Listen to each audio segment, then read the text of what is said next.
Envers et contre tout, nous le louerons.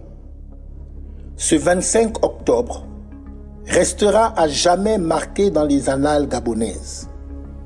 Nous avons assisté à un délitement sans préalable des relations entre l'État et l'Église. Du nord au sud, de l'est à l'ouest, de la capitale aux zones les plus reculées du pays, les chrétiens ont marqué leur détermination à exercer leur liberté de culte. Amassés devant leurs églises, debout ou genoux à terre, ils ont fait face aux véhicules blindés, fusils et boucliers dont se sont affublés les représentants des forces de l'ordre.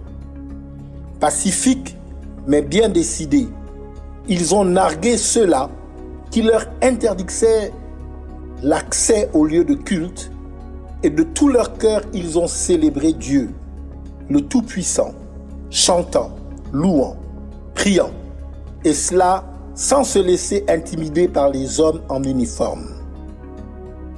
Cette démonstration ô combien inutile de force, nous la pressentions. Mais même dans nos pires cauchemars, nous n'aurions jamais imaginé le gouvernement gabonais. Ce gouvernement, capable d'un tel manque de dignité et de conscience de l'attachement des Gabonais à leur liberté. Partout dans le pays, le peuple gabonais a été traité pire qu'un malfrat. Il a été molesté, blessé et, comble des combles, interpellé parfois, simplement pour avoir voulu prier.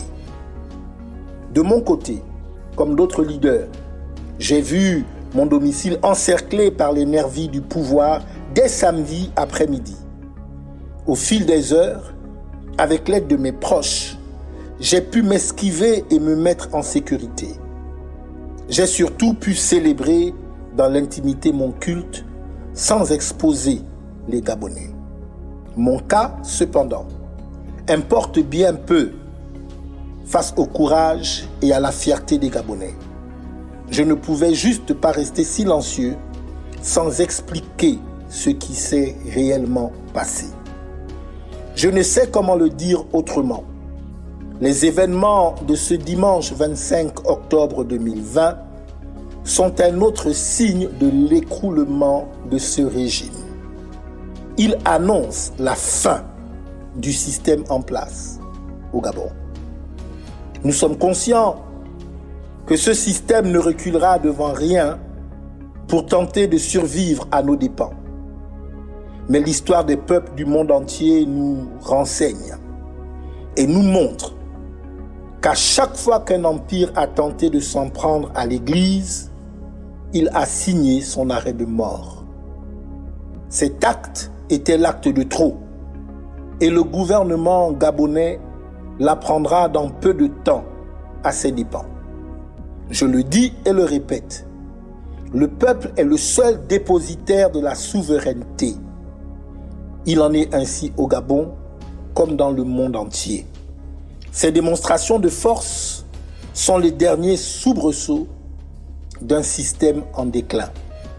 Je suis Mike Joktan, j'ai un autre regard sur le Gabon. Que Dieu bénisse le Gabon.